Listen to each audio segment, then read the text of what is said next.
Hey, it's Derek here from Pinokio Paintball, and today we're going to do the Pinokio versus the Rotor, what I think of each of them, and try to help you decide on which one to get if you're debating between these two. Now, I'm not really a big fan of the Prophecy. These are the other two leading hoppers that are out today. Like I said, I'm not that big of a fan of a Prophecy. I don't own one, but I do own both of these. I can tell you what I think about both of these. Alright. Let's start with the Pinokio. Alright, the Pinokio is pretty cool. I think right now it can hold anywhere from 230 to 240 paintballs just with this short nose. Now you can get the longer nose, which comes with the Pinokio, by the way. Put it on and you're up to 400. And it just slides right on.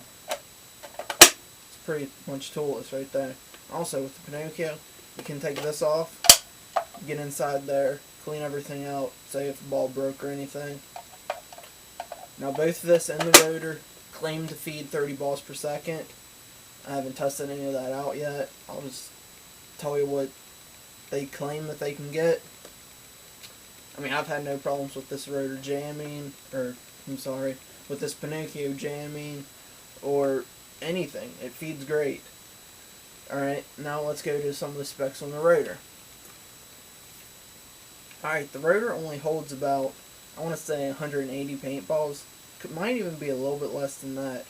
But it's really little, really light, and extremely fast. And you can actually adjust the tension on the inside to where it can speed it up some. I have another video on that. Go ahead and check it out if you're interested in that. Alrighty, now with the Rotor, it comes apart fairly simple. Just like that, you can get to the insides, clean everything out. Everything else pops out toolless too with the Rotor. Now with the Rotor, it takes 3 double A's to operate, and with the Pinokio, it takes 2 9-volts.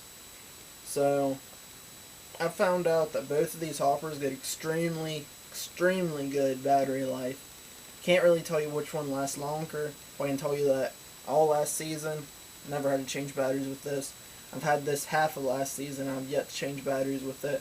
So pretty good on both. Now with the Pinokio, it's a 1-button on system. That's it. And then there's let me see if I can show you. Let's see.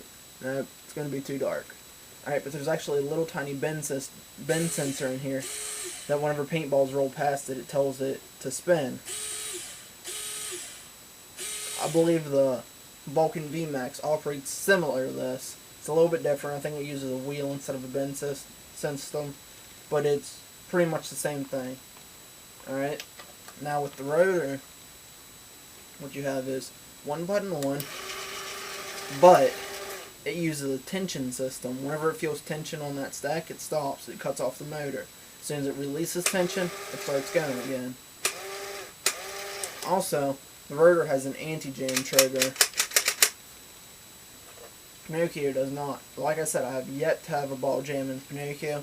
With the Rotor, whenever I'm using wreck paint and it's a little bit swelled up, I will have jams in here. And sometimes that trigger just doesn't work. You gotta take the whole thing apart and just push the paintballs out.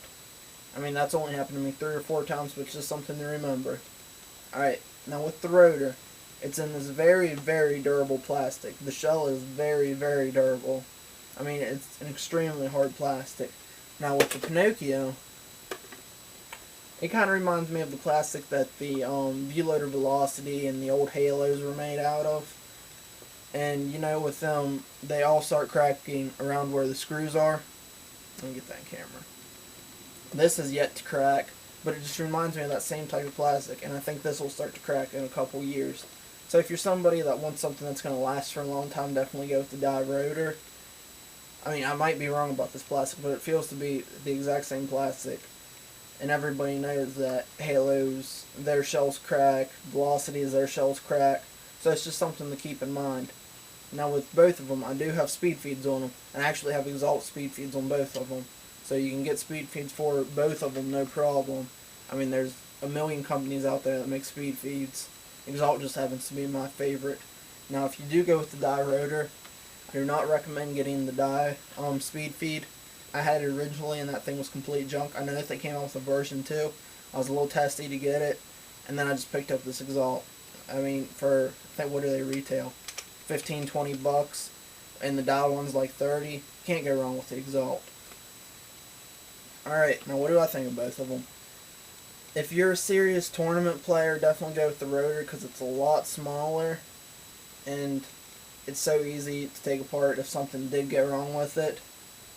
Now, if you're more of a woods ball player, scenario player, rec ball player, I'd have to say go with the Pinokio, just for the simple fact that you can hold 240 balls and then have the option to put the long nose on and hold 400. I mean, that's a huge intimidating factor if you're playing woods ball, if you ask me. Also, with the Pinokio, if you're playing speedball, it sits up extremely high on the guns, as with the Rotor, it sits fairly low. Let me show you. See what I mean? I mean, it's all my personal preference. You can go out, test both of these, tell me what you think about them. I mean, I like both of these products. Don't get me wrong. I love both of them. But I have to say the Rotor is my favorite hopper still. Alright guys, if you have any questions about either of these, feel free to email me, leave me a comment, whatever. Remember, comment, rate, and subscribe. Also, like the videos. And just show me some love, guys. Alright, thanks for watching.